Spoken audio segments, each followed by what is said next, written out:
This isn't the sexiest draft that you would have liked or would have wanted. A lot of these players are probably guys we weren't even looking at times, are pretty much off our list. Except for Spinney. I mean, Spinney called the whole Tyleek Williams and probably Tate Roach. We know. Which a lot of as well too. Called it. No. A lot of us called that as well too with Tate. But once again, I think this is a draft that you needed to help flourish this team, to move them further a lot. I know a lot of people are upset with the Isaac Tesla pick as well, but hey, it might have been a little too early for me. I probably would have did it in later rounds if that, but you got a Michigan product as well too. Hometown, Hudsonville, shout out once again. He's got some promise, but obviously you probably won't see that in this upcoming season. This will be a draft for them to build and develop a lot of these players on for the future. So this is basically a future draft for us Lions fans right now. Future draft with some talent that could challenge for starting spots this training camp and at least contribute. I expect some big contributions from several of these players this year. For sure. There's going to be people. And I know people are already saying that Tesla, he can't drop any passes. The people are saying that this guy has to be. I even see them disrespectfully bringing up another Lions great that I'm not even going to bring up the name. I'm like, guys, chill. Brian Holmes, he has his vision. But this is where I do have this question. I have this question for you. The players that were available on the board, we know what some of the needs are that we as fans collectively have kind of said is a need. It's getting that book in and getting that edge rusher. Even Brad Holmes went at the trade deadline and tried to address that as well with Zadarius Smith. But with the players that were, some of the players that were available, would they have been day one starters, or would they have been a reach at those positions to expect them to be what we expect out of, say, Tyleek Williams or Rutledge day one? Well, here's the thing, and this is where we have to add this bit of context to it. It's not just that they passed on a few edge rushers. They passed on Mike Green, Donovan Ezeraku, Nick Scorton, Landon Jackson, KG's boy, Princely from Ole Miss, and Jordan Burch. A lot of names you've heard on this. A lot of names. A lot of times. I know there's a lot of slappies that are going to be like, every single one of them is going to be an absolute bust. No, I don't F with that at all. I think somebody like Mike Green is going to be fantastic, especially with the team Ravens. That he went to. With the Ravens, I think that a guy like Donovan Ezeraku and I get it, he's going to the Cowboys, but that D-line, you got Parsons on that line, you've got Dante Fowler Jr., I like that pick for them. I just, you know how I feel. I would have went edge earlier, and at the end of the day, there was a lot that he passed up on. And I didn't even mention Josiah Stewart as well. I think a lot of people thought when he traded up, it was going to be for Josiah Stewart and not Isaac Tesla. So at the end of the day, I mean, if the pass rush falters at all, Brad Holmes is going to have to answer some questions. He's not done. There's still a lot of offseason, but at this point in this draft, I personally do not think that they did enough to address the edge rusher position. I will elaborate on that a little bit more in a sec, but I want to get your guys' in on it before I really elaborate. That was a different one, because even when we did the media draft thing, shout out to Matthew Broder for that, because he usually does it every year. When I did go with Kenneth Grant and go with the interior, my next several picks, one or two picks after that, would have been edge. So it was interesting to see what Brad Holmes did in this draft and to know some of the players that we actually broke down on the show. And we didn't even think, we thought to some of these players we might have to trade up to have an opportunity to even draft. That's where it was just like, man, oh man, oh man. If these players, even if they weren't day one starters, even if they're rotational players who could help bring the heat alongside a Tyleek Williams, this is after you're bringing in a Tyleek Williams. That to me is where I thought this is the perfect opportunity to go and pair up another young, promising defensive line player, in the edge, with a Tyleek Williams and with Aiden Hutchinson, allow Aleem McNeil to get back healthy. And what if Aiden Hutchinson needs just a little bit with of a rotation or a tandem or something as he's getting back from a pretty bad injury as well. So I did believe that there was an opportunity there to be able to address a couple of what at least we perceive as some issues or some needs. But Brad Holmes obviously went with another way. And then it just, man, I know we talked about it, obviously on the first show when we addressed the first round, but seeing even Jihad Campbell go to the Eagles, sometimes it just felt like the rich got richer throughout this draft. But same question to you, KG, man. No, I mean, different teams have different situations, and I think that, you know, some fans need to realize, like, the situation that the Lions are in right now, we don't necessarily need somebody that's going to come in here and just be a all-out stud day one. Would you like that? Of course. Every team fucking wants that. But the reality is that's not necessarily what the Lions are going into these drafts for. And I see your faces, Sam. No, okay, go ahead. We'll get into it. We'll get into it. Let me land. But no, ultimately, you can make an argument for, you know, in terms of the first round, you can make an argument for, you know, Jihad Campbell and Mike Green. Could they have come in and be day one starters? You can argue that, absolutely. Anybody in the second round, and besides maybe Donovan Ezeraku, there's no guarantee whether they would start or not, because we do have to take into account that they like Marcus Davenport, whether y'all like it or not. They like what he brings to this team. Otherwise, they wouldn't have kept him after this previous injury, knowing that he's an injury-prone player. But they liked enough of what they saw in a Lions uniform to be like, all right, let's sign up for another year of that. And now it's to the point where you don't have Zadarius Smith on the team, so there's a very good possibility that he can be your starting edge going into this next season. And once again, that's something that I tried to warn the fan base about, you know, very early before the draft. Like, prepare yourselves, because if this happens, I don't think it's the worst thing in the world. Is it something that I would want? No. But I don't think it's the worst thing in the world either, especially if you can have the depth behind him. And they did get an edge. Mm-hmm. I mean, y'all can criticize the type of edge that they got. They did go out and get one. Maybe later than some people expected, but we can play the semantics game. Could this guy have started? Could he not? Yeah, you can make that argument with some guys. But overall, I just think the Lions, they are in a position now to where you don't have to have game-breaking, you know, talent added to this team, because you already have a core of really damn good players on this team. And I was wondering, too, like, you know, do you go and get that young edge early with some of the question marks that you do have in the middle of that? To me, going and addressing your interior first, and then probably starting to build out that exterior, the outer, the edge. Yeah. That to me shows that Brad, in my opinion, is thinking. He is trying to build this thing the right way. He is trying to address this thing the right way. And that's what I saw. Like, because if you bring in that young edge and that interior implodes due to injuries, and Aleem McNeil's not going to be back until Turkey Day. Right. Then what is that edge going to have? We're going to be saying that they don't have any help from the interior to help them get home. Exactly. So it's like right now, if you know you can at least stack up Aiden and then some power in that middle, and then you got a still young, promising edge that you brought in later with a lot of high potential. Mm-hmm. That's what you have to. If you're going to draft there and you're going to get an edge rusher, it's got to come with that dog mentality, with that high potential, with that motor, and with the skill set to be able to take the boost that you're going to get. He's probably going to get whoever's on that opposite edge is probably going to get the least amount of attention on that defensive line now. Well, and this is where I'll be honest, because I'll actually be honest about this, unlike some people. What I'm about to paint a picture for right now, of course, has to do with what I think could ultimately hold back the Lions in terms of winning the Super Bowl. However, it also has a little bit of personal agenda in this. JB, I have a couple that I want to throw up in the next couple of minutes, but the first one, if you've got it, the one of percentage of sacks for the team last season. Oh, yep. Percentage of team sacks in 2024. TJ Watt, 28.8%. Nick Bosa, 24.3%. Micah Parsons, 23%. Aiden Hutchinson, 20.3%. Max Crosby, 19.7%. That's just for the first 5 games of the season, right? No, that is not. That is in terms of the whole season. Oh. Games played in 2024. TJ Watt, 17. Nick Bosa, 14.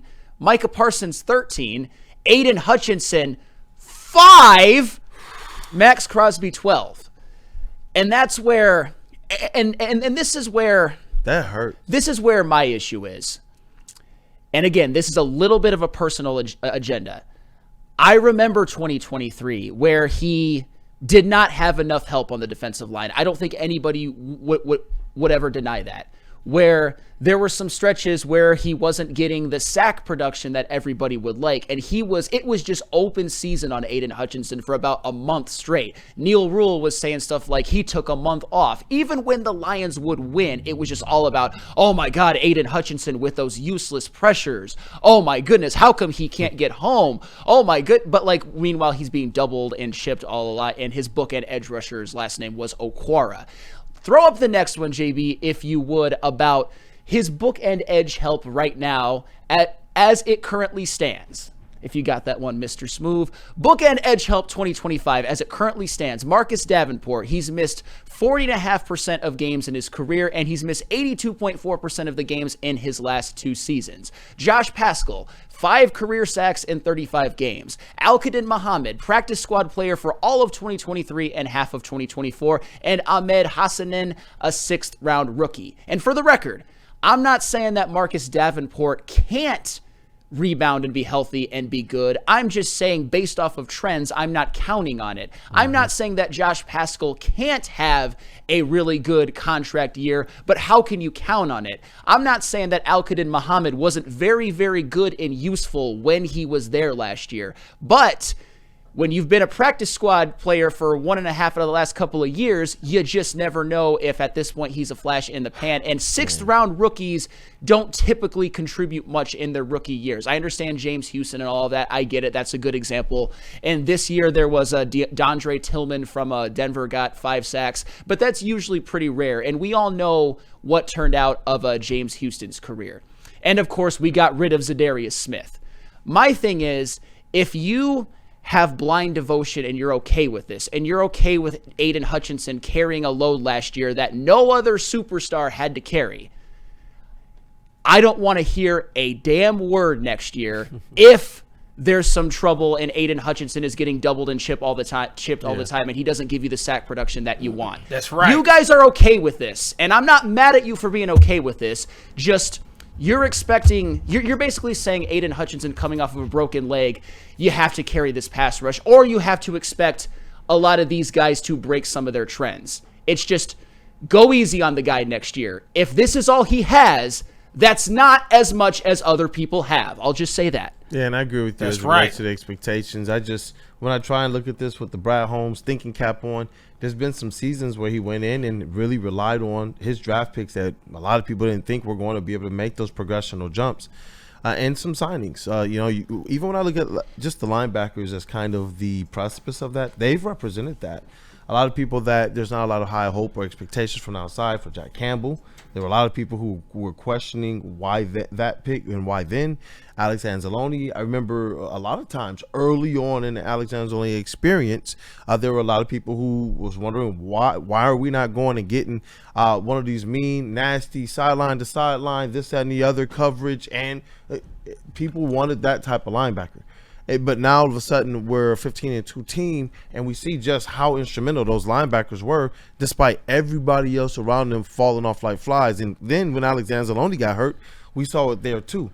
But they got to that point though because Brad made those same, I don't know if it's gambles or if it's beliefs in his guys. We're talking about a lot of homegrown guys, whether they're high draft picks or low draft picks. Yeah. Some of them that's blossomed right away, some that blossomed later. And I do believe that they're in a position right now where that might be what they're seeing. Even if I agree with you, would I make the decision that way? No. The trends say you can't necessarily trust it, but I don't know what trend they were trusting with J-Mo. There were some flashes that you could see, but you saw it early on too. And anything he did was already big play, but was he going to actually cash in on this and do everything necessary to get there? Even when you look at guys like Jack Campbell, and even for a slow start to the season, even a Jahmyr Gibbs, who we knew had some talent, but there were some people who are not sold on him, especially early on. And so that's where I'm just like, okay, I'm trying to, and for everything we could say that worked out for Brad Holmes, of course, there's some misses that I know definitely influence what a lot of people feel. Because at the end of the day, we've all been in unison, like one choir singing the same note. We need pass rush help.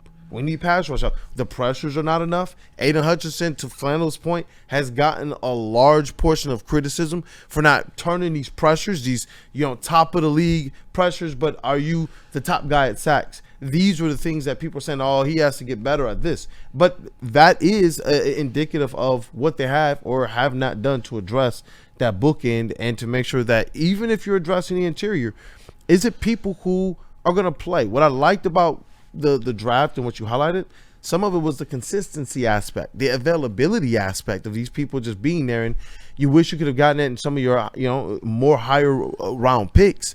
But from what we know about Brad, I just, some part of me feels like he's not done this offseason getting, or at least addressing that defensive line. I hope not, because, and this is my final point. I'm not saying that the Lions can't win a Super Bowl with the defense that's currently constructed or the edge rusher help. I do think it would behoove them to get more, by the way, and I think they should have got more in this draft. But my main point, and this is where, again, I will actually be honest and say there's a bit of an agenda.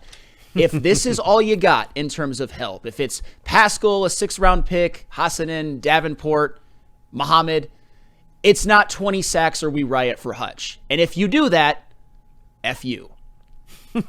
Shout out top of the game. Goddamn right. He says, we were already a winning team that just needed a few more pieces. You don't fix what's not broken. And that's what I'm like. For me, I'm like, oh, goodness gracious. We're not picking at the top of the draft. We're not picking the guys who are going to be the pillars and the building blocks for years to come. We got those guys already. Some of them just got paid. One of them just got the bag. Right. More of them are about to get paid too. And this team is still really freaking good. And I know that day one when we're playing, and we do see Rutledge in there, like, we're gonna be geeked for sure. Like you because and that I do know. And so part of me keeps trying to put myself there and accept what the bigger picture is, even though, trust me, as it relates to the edge and the pass rush, we are on record for years now saying the same thing, let alone this offseason as well, that they got to do something to address the pass rush. And this is not pushback against Sam, because I agree with a lot of the things that he's saying, but we do have to take small bits of context within that. Hutch was off to a pace last year that was like unheard of almost. 7.5 sacks through 6 games, bro, and unfortunately he got hurt in that Dallas game, but he did that with a lot of the same pieces that are on this team right now. When we talked about Hutch and, with some people, we were like, Hutch is really damn good, but can we get more? Can we get that next step from him? I think that was fair criticism. And when you look at what he was able to do last year before the injury, I think that, some of the people that were saying that are kind of correct in that regard. Hutch did need to take that extra step up and just add that little bit more of juice to his game. And it's just unfortunate that season got cut short, because it really could have been something special and something that, maybe we had never seen as Lions fans. But at the same time, you did that with a lot of the same pieces that you had, and even minus Marcus Davenport, who got hurt within the first couple weeks of the season. So when you take that into account, I do think in a lot of ways the Lions have enough. And when you look at some of the numbers that Sam put up, I get how that can be, it can make you distraught as to, why don't we have some of that type of talent? But you also have to take into account guys like Max Crosby. Yes, he's doing what he's doing, but look at the team he plays for. The Las Vegas Raiders. They're not going no fucking where. You look at somebody like a Joey Bosa, the Chargers. Yeah, they're cute right now. Not really that good of a team right now. Just some of those players on that list, you do have to take into account their whole situations. And when I look at the Lions situation as a whole on defense, we're not missing a lot. We are not. And even if you were to add even marginally to the edge rusher room, I feel like this team would be very much improved. But what Brad values is the middle. It's the trenches. It's stopping the run. This is why you got the draft that you got. He values, and especially when you look at a lot of the guys that are coming off the books for next year in the Aleem situation going into the season this year, this is why maybe he favored the trenches over edge. Does he value the edge position? Yes. I just don't think he sees it as us fans see it. And of course, us fans see it as, hey, it's been years. We can't stop mobile quarterbacks when it matters. Why the hell don't you get an edge early? Why don't you get multiple edges early? I think he values it. It's just different, like in terms of what the fans think on his priority list from what we think. That's all. Dr. Mario says, you guys do know the pass rush can come up the middle, right? Philly in the Super Bowl showed us that. Well, no, we talked about that, and that was that's why we also shouted out our colleague and our friend and our brother Chase. because that's what's kind of started that conversation. And we all talked about if certain interior linemen, defensive linemen, fell to the lines at 28, that we would be definitely okay, and it would be some pick options, just because we understood how this would boost things. But we also have sat here now for 2 years, and we've seen how a lack of that pass rush help from the edge has affected this team in multiple ways, especially not having the versatility and the speed to be able to get after some of the quarterbacks. But let's not even talk about the running quarterbacks. Let's just talk about the ones that understand how to navigate the pocket well and just buy a little bit more time. And we're in a division full of those freaking quarterbacks, personally. And so that's why I'm like, you know what? To be able to keep your edge, you want to be able to understand that. And then at the other aspect of it with Kenneth Matthews, can we beat the top teams? He says no. That's his answer. I do believe that this Detroit Lions team is still really, really good, and I think that they're supremely underrated. Zadarius Smith came here with the defensive line very hobbled and put up some decent stats.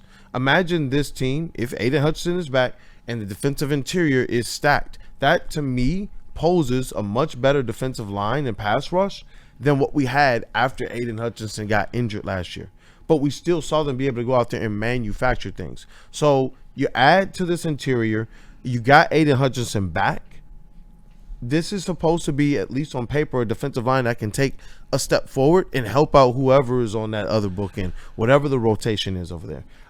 Me personally, I want them to go and address that edge, though. I want them to go and find that bookend.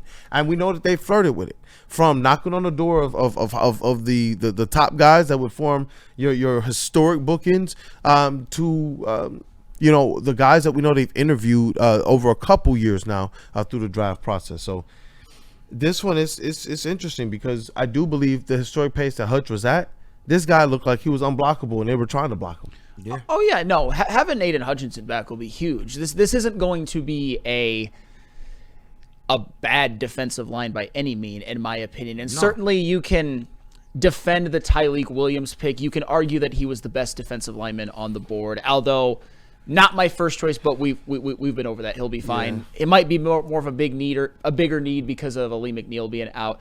My thing is, and this is where maybe I have to get out of this mindset.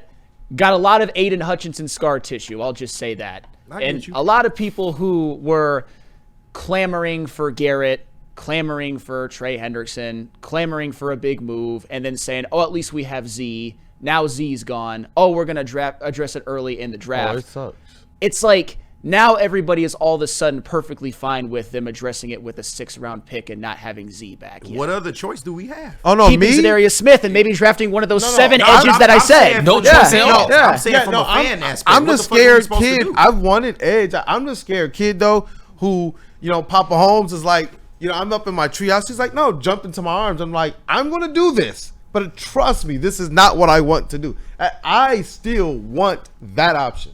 I do. But when your GM continues to do everything different than what I'm suggesting and what we're suggesting, and this team continues to reach new heights, is where it goes, okay, I'll come on here and tell you guys what I'm feeling, but also let you guys know, but Brian Holmes is over there just doing stuff that I don't even know what he's doing. I'm like, bro, it's not even the ingredients to get to 15-2.